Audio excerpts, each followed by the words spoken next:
tarde, que a graça e a paz do nosso Senhor Jesus Cristo vivo venha guardar nossa mente, nosso coração, nesse dia maravilhoso que se chama hoje. Glória a Jesus, por mais uma oportunidade de podermos meditar em sua palavra, de aprendermos com Ele, de recebermos revelações do próprio Espírito de Deus sobre quem Ele é, sobre sua vontade, sobre sua lei, sobre seus planos, sobre seu amor infinito e leal. Amém? Hoje nós vamos meditar, gente, sobre os capítulos 13, 14 e 15 do livro de Números, que são capítulos muito fortes, muito pontuais e de muito ensino para nós. Vamos lá? Capítulo 13, gente, nós vemos a história que é muito conhecida, né? Muitas pessoas conhecem essa história, então vamos meditar um pouquinho nisso. Deus mandou que Moisés enviasse 12 espias para a terra de Canaã. Por quê? Porque dependendo de como o povo reagiria, dependendo do posicionamento do povo, eles já iriam acessar a terra prometida. Então Deus fala, Moisés, manda 12 espias fazer o reconhecimento daquela terra. Gente, inclusive, algumas coisas aqui, lá em Deuteronômio a gente vai entender melhor. Deus não mandou Moisés falar assim, olha, vai lá e vê se as pessoas lá são fortes, se os habitantes são tranquilos, se a gente pode matar eles facinho. Não. Embora Moisés dê essa direção para os espias, dá uma olhada lá, olha se a terra é boa mesmo, olha se o povo é forte, se as cidades têm muralhas, se são fortificadas ou não. Deus só mandou Moisés mandar os 12 espias para fazer o reconhecimento. E eu tô até pensando num negócio aqui que eu não tinha pensado, mas às vezes, gente, a gente vai ter que agir profeticamente. Eu tomo posse disso, inclusive esses dias falei isso num evento, olha, onde a gente tá, a Bíblia diz, aonde pisar a planta dos vossos pés, vocês terão por herança. Então, às vezes, uma coisa que Deus já nos deu, Ele vai nos enviar antes, mesmo não sendo nosso, mesmo que ainda vai chegar, mas profeticamente a gente vai pisar naquele lugar. E vai fazer o reconhecimento. Espiritualmente estaríamos declarando, essa terra é nossa. Boa tarde, Ivonete, minha querida amiga, paz do Senhor Jesus. Espero que seja tudo bem por aí, viu? Então, gente, Deus mandou aqueles 12 espias. E eles era um líder de cada uma das tribos de Israel, né? Lembrando que Deus vai sempre tratar essa questão comunitária, a comunidade anda junto, a terra é para todos, então todos os líderes vão participar, novamente tratando questões de unidade, né? De compartilhamento de tarefa, de responsabilidade geral. Então aqueles 12 ali, Pai do Senhor, minha flor. Então aqueles 12 espias, eles vão para a terra de Canaã para fazer esse reconhecimento. E aí, gente, quando eles chegam, eles vão dar o relato deles para essa terra. Eu acho muito interessante o versículo 23 do capítulo 13, que fala que eles voltaram, gente, porque era o início até aqui, era o início da época das primeiras uvas maduras, então era a época de colheita das uvas. Então, quando aqueles israelitas voltaram, eles trouxeram um cacho de uva que era tão grande que precisava de 2 homens para carregar. Eles colocaram esse cacho de uva numa vara e 2 homens eram necessários para carregar aquele cacho de uva. 2 homens. Amém, amada? Amém, entendo, viu? Deus te abençoe. Você imagina, gente, um cacho de uva que precisa ser carregado por 2 pessoas? Eu até brinco que eu não sei se o cacho era muito grande ou se a uva também era grande. Eu brinco que imagina uma uva assim, do tamanho de um coco, que você fura com um canudinho e chupa o caldinho da uva. Você já pensou nisso? Gente, eu não sei como é que era, mas uma coisa é fato. Eles comprovaram, a terra mana leite e mel. É uma terra frutífera, é uma terra próspera, é uma terra boa. Só que eles não focaram nisso. Por quê? Porque a Bíblia diz que quando eles vieram trazendo o relatório da missão, eles começaram a falar, a terra realmente produz leite e mel, mas o povo que vive lá é poderoso. É poderoso. Olha essa palavra, gente. O povo que vive lá é poderoso. Suas cidades são grandes e fortificadas. Vimos até gigantes, gente. Nós vamos tudo morrer.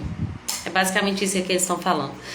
E é tão interessante porque eles tiveram tanto acesso ao Senhor e à soberania de Deus. Eles tiveram tanto acesso ao poder de Deus. Mas agora eles estão dizendo, o povo da terra é poderoso. Sabe o que eu estava entendendo quando eu estava lendo esse capítulo hoje? Aquele povo não conhecia a Deus. Eles não conheciam ao Senhor.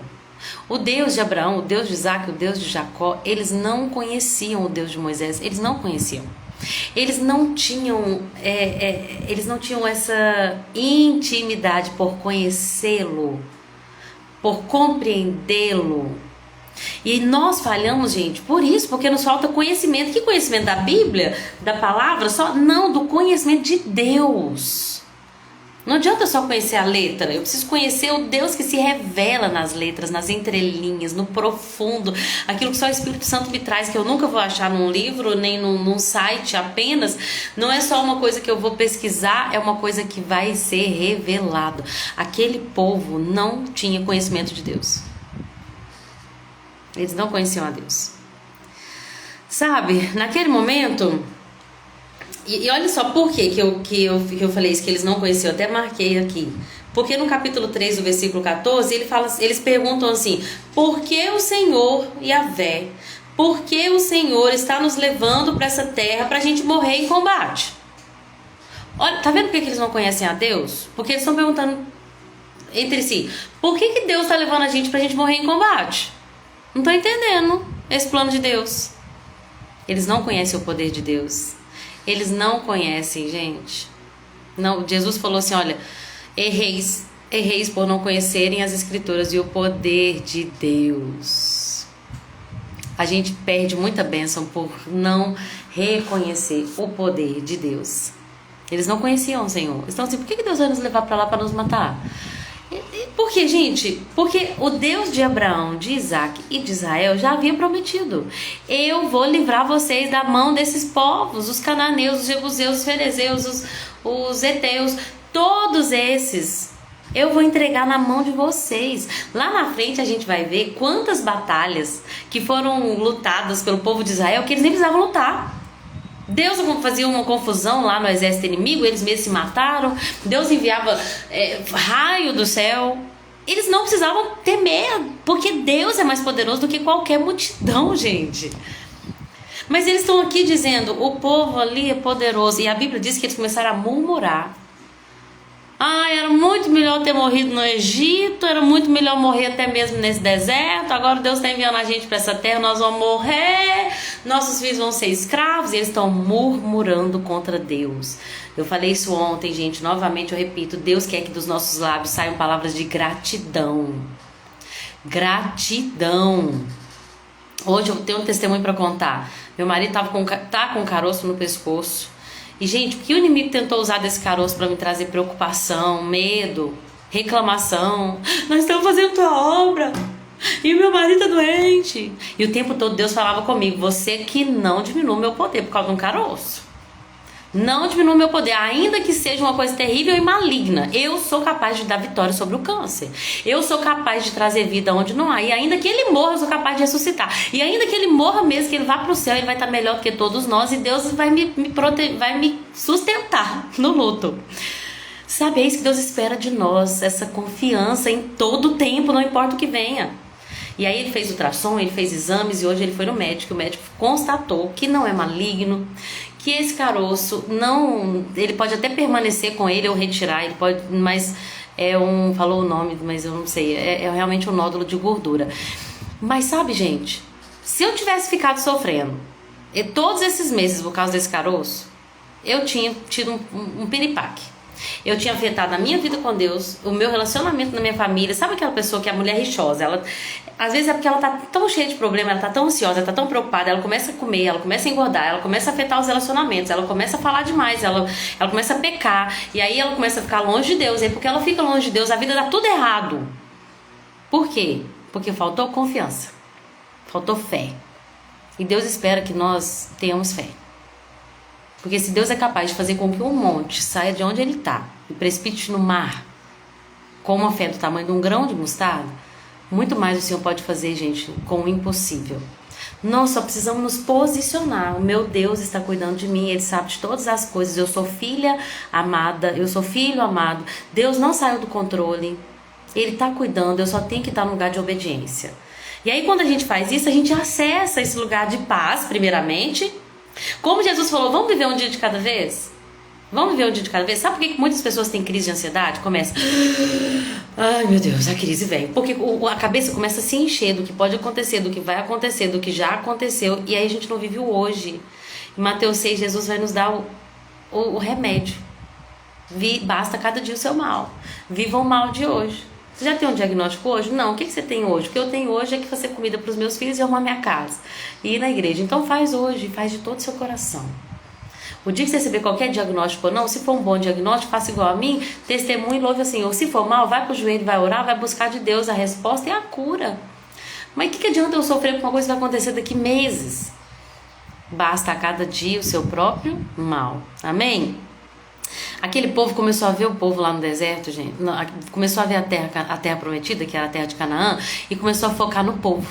Tanto que, olha só, como tudo é uma questão de perspectiva, eles falam no final do capítulo 13 assim, ó: aos nossos olhos nós éramos como gafanhotos perto deles.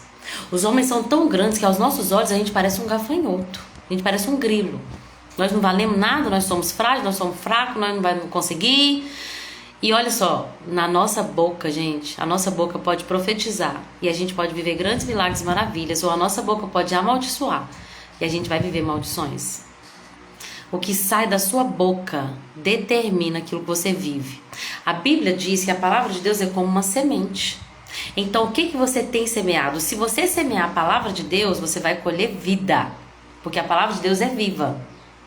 É espírito e vida. Jesus falou, pois a minha palavra é espírito e vida. Quando você planta a palavra de Deus, você colhe vida. Quando você planta a obra da carne, você colhe morte. E a obra da carne é o quê? É divisão, é porfia, ou seja, brigas, é gritaria, é ira. Tudo aquilo que provém da carne. É maledicência, é falar mal das pessoas ao nosso redor, falar mal do clima, falar mal do Brasil, mal do presidente, mal do salário, mal do patrão, mal da corrupção. O que adianta eu falar mal? Eu preciso orar acerca disso. Eu preciso me posicionar, perguntar para Deus, como que eu posso fazer para o meu país ser melhor? Qual que é o teu plano para mim? Como que eu contribuo para o teu plano e propósito na terra nesses dias? Porque Deus não me criou só para eu nascer, comer, viver um tempo e morrer. Eu tenho um propósito de vida, cada um de nós tem. O que Deus espera de mim? Essa é a minha pergunta que deve ser feita. Com a nossa boca, gente, a gente vai profetizar e vai viver coisas grandes e maravilhosas, o impossível. E com a nossa boca nós vamos maldizer. A Bíblia diz que a língua é como uma chama, uma pequena chama que pode incendiar toda uma floresta. Cuidado com aquilo que você fala.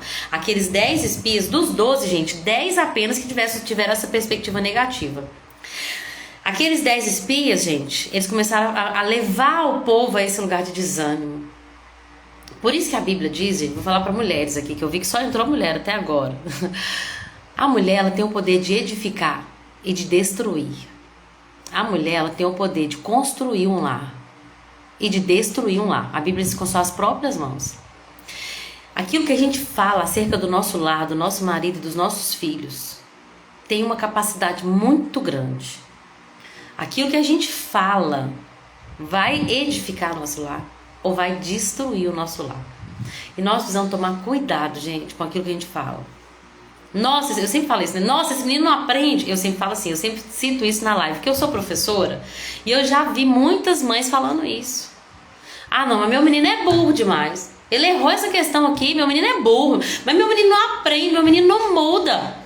Não, a professora já chamou, meu menino é assim, meu menino é rebelde, meu menino não muda, meu menino...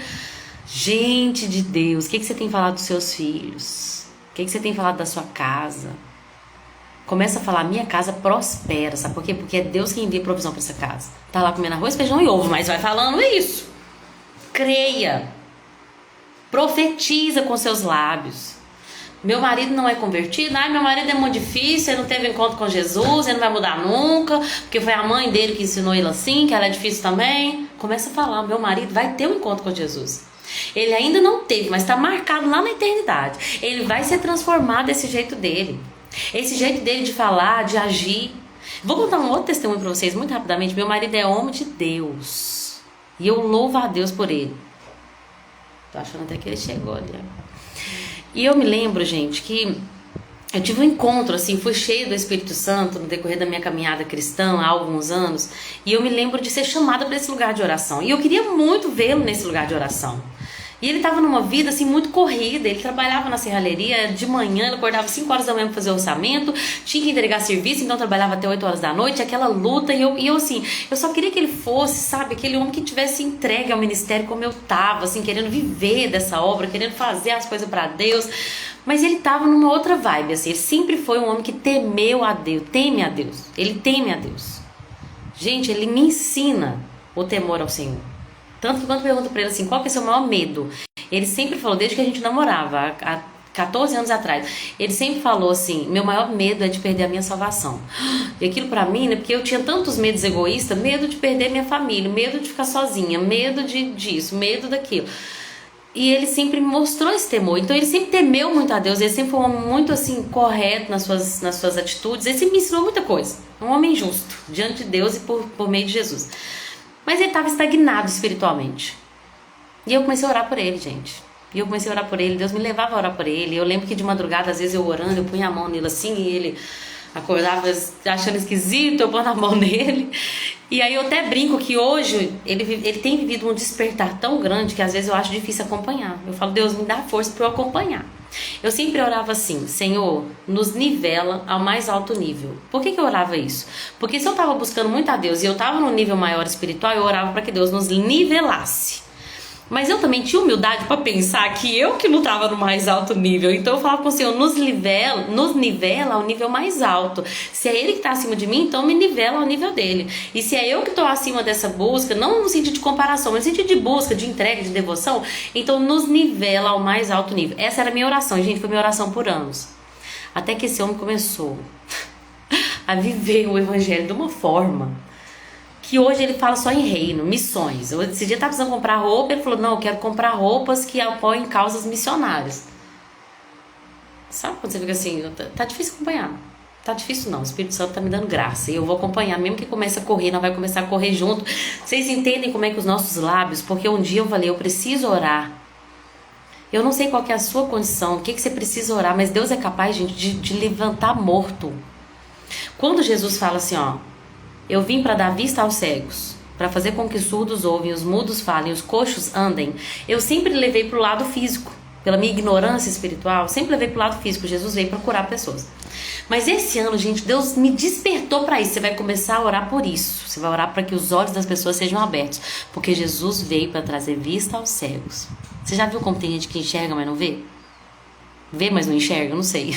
Você já viu como tem gente que tem olhos para ver, mas que não consegue ter percepção espiritual?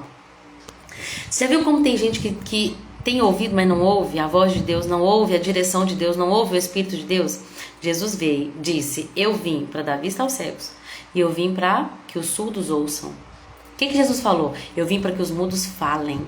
Aquele que começar a ver e a ouvir, vai proclamar o nome do Senhor. Aquele que começar a ver as questões espirituais e ouvir, gente... Nós vamos ver gente, eu estou emocionada aqui porque eu creio que é do Espírito de Deus. Nós vamos ver gente declarando Jesus, gente que a gente nunca imaginou, confessando Jesus como seu Senhor e Salvador. Talvez ele seja seu marido, seu filho, seu sogro, sua sogra, eu não sei quem é. Alguma pessoa que do Espírito Santo trouxe à mente aí. Jesus vai fazer com que os cegos vejam, os surdos ouçam, e aquele que não falava vai falar. Aquele que não declarava, Jesus vai declarar. E aquele que não andava, porque a Bíblia diz olhos para enxergar, ouvidos para ouvir, boca para falar. E o coxo vai andar. Aquele que estava estagnado vai começar a correr. Em nome de Jesus eu declaro isso. Em nome de Jesus, glória a Deus, irmã Rose. Que bom ter você aqui conosco hoje, viu? Nós vamos ver, gente. Mas isso depende do nosso posicionamento. Porque nós somos a luz, nós refletimos Jesus. Jesus não vai vir em terra mais. Antes do seu retorno nos ares, nós que vamos ter que profetizar Jesus nas ruas. Nós vamos ter que ser a Bíblia que o mundo não lê. Para que os cegos vejam, os surdos ouçam, os mudos falem e os coxos andem. Aleluia, que assim seja, Senhor, segundo a tua palavra. Por que eu entrei em tudo isso? Porque tudo isso depende de como nós falamos.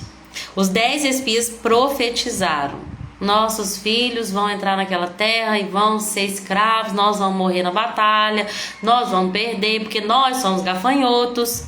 Muito mais poderoso é Deus, é Ele que nos dá vitória, gente, sobre qualquer inimigo, seja físico, espiritual, seja uma enfermidade, seja um problema financeiro, não importa a sua circunstância, a sua situação, Deus muda tudo e num piscar de olhos, mas isso vai depender do poder que em nós opera. E o poder que em nós opera através da nossa fé.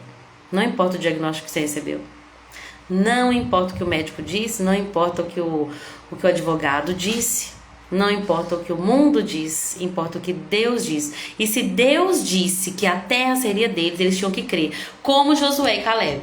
Josué e Caleb creram em Deus. Eu amo, até deixei esse versículo aqui no computador, deixa eu ver se eu consigo ler para vocês nessa versão. Porque essa versão da NVT fala um pouquinho diferente. Mas olha aqui, ó, na NVT fala assim, ó: se o Senhor se agradar de nós, Ele nos levará em segurança até essa terra e vai nos dar essa terra.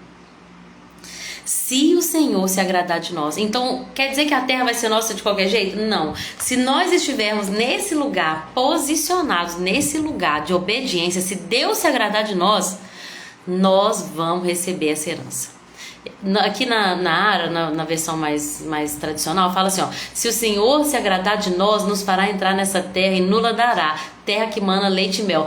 Tão somente não sejais rebeldes contra o Senhor, e não temais o povo dessa terra, porquanto como pão nós o podemos devorar.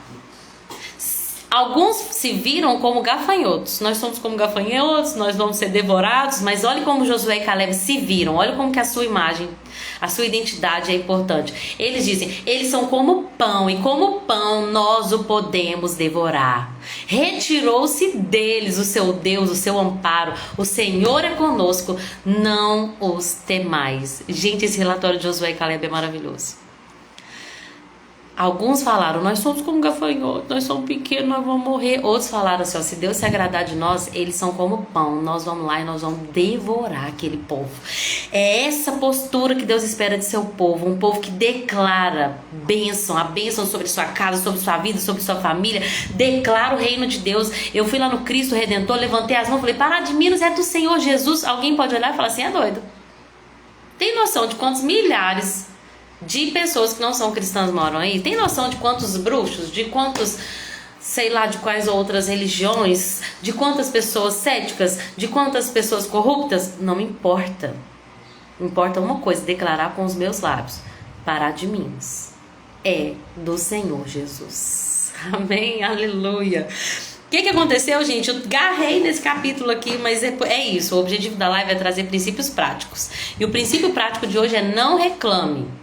Creia, profetize que a vitória é sua em nome de Jesus. Não se amedronte diante das adversidades, porque o Senhor pode mudar todas as coisas. E se Ele prometeu, Ele é fiel para cumprir. Gente, Josué e Caleb foram os únicos daquele povo, de todos desse episódio, de todas aquelas pessoas desse episódio, de 20 anos para cima, Josué e Caleb foram os únicos que entraram na terra prometida. Nem Moisés nem Arão entraram por outros motivos, né? Lá para frente a gente vai falar sobre isso. Mas você já pensou nisso? De todos aqueles homens, só os dois entraram, por causa da sua postura de fé, de confiança no Senhor e nas suas promessas. Deus ficou furioso, inclusive enviou uma praga que matou aqueles 10 espias. Mas Deus queria destruir a todo mundo. Deus falou com Moisés assim: Moisés, vamos fazer o seguinte, eu vou destruir todo mundo com uma praga, eu vou levantar você, a partir de você vai ter um povo ainda maior e mais poderoso. Só que Moisés, gente, ele era diferenciado mesmo. A Bíblia diz que ele era o mais humilde de todos os homens. Ele não tinha intenções próprias e egoístas de falar, um novo povo começando a partir de mim, uau, bora. Quantos de nós faríamos isso, né? Mas Moisés falou assim, pensa em ti mesmo. Vou falar com a minha versão aqui atualizada. Pensa em ti mesmo, pensa no teu nome. O que os egípcios vão falar? O que o povo vai pensar? Que o Senhor tirou aquele povo lá do Egito e depois fez ele morrer no deserto? Não faz isso não, Senhor. O povo já ouviu falar que o Senhor vive no meio desse povo. O Senhor aparece face a face. Não faz isso não, Senhor. O que as nações vão falar a respeito do Senhor? Olha que lindo, Moisés está preocupado consigo mesmo, Moisés está preocupado com a imagem de Deus. Gente, é isso que Deus espera de nós. Tem tanta gente preocupada consigo mesmo, mas o que Deus vai pensar acerca de qualquer situação, é isso que importa. E aí, Deus falou assim, olha, porque você... Olha a oração de Moisés. De acordo com o teu grande amor, peço que perdoe os pecados desse povo, como tens perdoado desde que saíram do Egito. E o Senhor respondeu, eu os perdoarei como você me pediu. Olha o poder da intercessão. Não desista, gente. Não desista de orar. Não desista de clamar, pois o Senhor é Deus que ouve a intercessão e que salva o perdido. Mas, contudo, porém, todavia, nenhuma dessas pessoas vai entrar na terra. Deus está falando, eu não vou desistir do meu plano para Israel, do meu plano para os descendentes de Abraão. Mas esse povo aqui que reclamou, que murmurou, que duvidou, nenhum deles vai entrar na terra, porque repetidamente me puseram à prova. Tá entendendo, gente? Não é um pecado só. É uma vida pecaminosa. Não é um pecado só que nos afasta de Deus, porque Deus está o tempo todo nos aproximando, nos atraindo, nos levando ao arrependimento. O problema é quando a gente se acostumou e a gente vive pecando. Eu até deixei isso aqui, eu vou falar bem rapidinho sobre isso no capítulo 15, mas terminando, né? O capítulo 14 vai falar que Deus falou, olha... Nossa, é tanta coisa para falar, gente. Final do capítulo 14, nós vamos ver... O povo é tão louco, gente. A gente às vezes é tão louco. Por quê? Aquele povo, Deus mandou eles voltar em direção ao Mar Vermelho. Deus está falando, ó, não é hora de avançar, vocês não estão prontos ainda, vão voltar. Volta para trás. É um pleonasmo, né? Mas tá tudo bem. Vão voltar para trás, deem meia volta. Deus está falando, vocês não podem avançar, vocês não estão preparados para avançar, deem meia volta. Mas, sabe o que aquele povo falou? Não, vamos lá, gente. Vamos lá. De forma arrogante, com teimoso, gente, eles vamos conquistar Canaã, então bora, já estamos aqui, então bora. Mas Deus mandou, não é para atacar agora, vocês não estão prontos. Mas ele falou, não, já estamos aqui, se for para morrer a gente morre, então bora. Eles foram sem Moisés, sem a arca da aliança, eles foram e atacaram por si mesmos ao povo de Canaã. E o que aconteceu, gente? Obviamente que eles foram derrotados, porque ninguém vence guerra que Deus não te deu vitória. Se Deus não te dá vitória, você pode até achar que você consegue sozinho, você não vai dar conta sozinho. Gente, nenhum de nós consegue vencer armas, consegue vencer batalhas sozinhos. Se Deus não te mandou ir, em nome de Jesus, não vai. Se a nuvem não levantou, gente, siga a nuvem. Se ela não ordenou, não entre em batalha que Deus não tá te colocando. Deus, com todo amor, falou para aquele povo, voltem para o caminho do Mar Vermelho. Voltem para o deserto. Mas eles falam, não, vamos atacar. Vamos atacar os amalequitas, os cananeus, mas eles foram massacrados. E o pior é essa falsa confissão, que no versículo 40 fala assim, ó, reconhecemos que pecamos, mas agora estamos prontos para entrar na terra que Deus prometeu. Mentira, reconheceu que pecou nada. Não foi verdade o que eles falaram aqui. Porque se eles tivessem, se fosse uma confissão verdadeira do pecado deles, porque quem confessa o pecado quer voltar para os caminhos certos. E o caminho certo é um caminho de obediência. Eles disseram, não, então tá bom, a gente reconhece que pecou, mas agora a gente vai entrar na terra. Moisés falou, mas Deus falou que não é hora de entrar. Vocês estão pecando de novo. E aquele povo foi massacrado. Todos que se levantaram para entrar naquela guerra contra os cananeus, antes da hora, foram massacrados. Porque Deus já tinha falado, vão ficar 40 anos no deserto. E eles ficaram, gente, 40 anos no deserto, porque não creram, por causa daquilo que profetizaram, por causa daquilo que creram, por causa da sua incredulidade. Todos foram mortos e ficaram estirados pelo deserto. É isso que a Bíblia diz. Sobre pecar que eu estava falando lá atrás, gente, aqui está falando que eles repetidamente puseram Deus à prova. Nós estamos vendo isso na leitura, né? O capítulo 15 vai falar um pouquinho sobre o pecado pela ignorância, ou um pecado sem intenção. Deus falou, quando vocês pecarem sem intenção, ofereçam uma oferta assim, assim, assim, que eu vou perdoar. Mas no final fala assim, ó, agora uma vez que alguém arrogantemente fizer algo contrário à vontade de Deus, isso, gente, aqui a gente está falando, já não é mais um pecado não intencional, é um pecado deliberado. Deus está falando, se alguém, aqui ó, essas instruções são para o pecado involuntário, mas aquele que arrogantemente fizer algo contrário à vontade de Deus vai ser eliminado do meio do povo. Por quê? Tratou a palavra do Senhor com desprezo e desobedeceu a sua ordem de propósito. Existe uma coisa que nós precisamos entender, que eu sempre falo que porque nós somos pecadores, estamos no caminho de santificação. Mas tem uma coisa que tem que arder dentro de nós, gente, um temor a Deus, que nos leva a confessar pecado e deixar pecar. Eu odeio quando uma pessoa usa uma capa de religiosidade e mostra que não peca, porque todos pecamos. Mas uma outra coisa é o extremo de pessoas que agem como se pecar fosse normal e aceitável. E Deus vai falar lá em 1 João 3 o seguinte, presta atenção: quem vive no pecado transgride a lei, pois todo pecado é contrário à lei. Vocês sabem que Jesus veio para tirar nossos pecados e nele não há pecado. Então quem permanece em Jesus não continua pecando. Então Deus está falando lá na sua lei, existe o pecado que é não intencional, e aí vocês vão fazer uma oferta e eu vou perdoar. Mas existe pecado, gente, que é intencional. Tem pessoas que vivem pecando, sabendo que estão no erro. E isso demonstra falta de temor, porque Jesus pode voltar a qualquer momento. E se eu vivo pecando, eu estou dizendo, não tem problema se ele voltar, porque eu não me importo de ir para o inferno. É basicamente isso. Gente, isso é muito sério. Quem permanece nele não vive pecando. Quem continua pecando não conhece Jesus, não sabe quem ele é. 1 João 3. Ele vai dizer, versículo 8: quando continua a pecar, mostra que pertence ao diabo, porque o diabo peca desde o início. Por isso o Filho de Deus veio para destruir as obras do diabo. Aquele que é nascido de Deus não vive pecando. Então existe uma coisa, o salmista ora assim, Senhor, me livra até do meu pecado que me é oculto, me perdoa do meu pecado que me é oculto. Nós precisamos ter esse temor no nosso coração de pecar. Esse é o meu maior medo, pecar. Por quê? Se eu peco, existe na minha vida uma separação entre mim e Deus. E a frieza espiritual é a pior coisa que pode existir.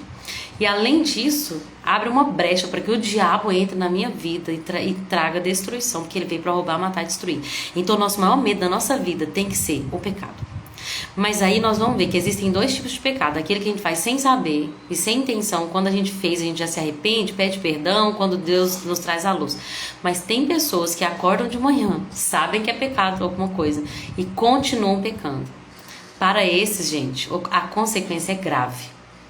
É isso que eu queria falar na live de hoje. Se esse é o caso de qualquer um de vocês que está assistindo a live ou que vai assistir depois, é hora de se arrepender. Não sabemos quando o fim vai chegar.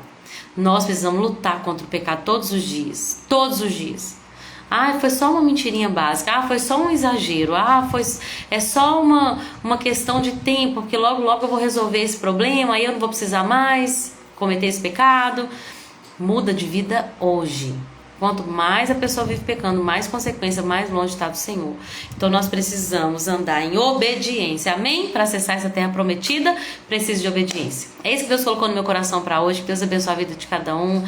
Deus abençoa quem entrou na live, quem ficou até o final e quem vai assistir depois. Que Ele possa revelar essa palavra ao seu coração para que você possa aplicar de forma prática esses princípios e viver uma vida abundante no Senhor.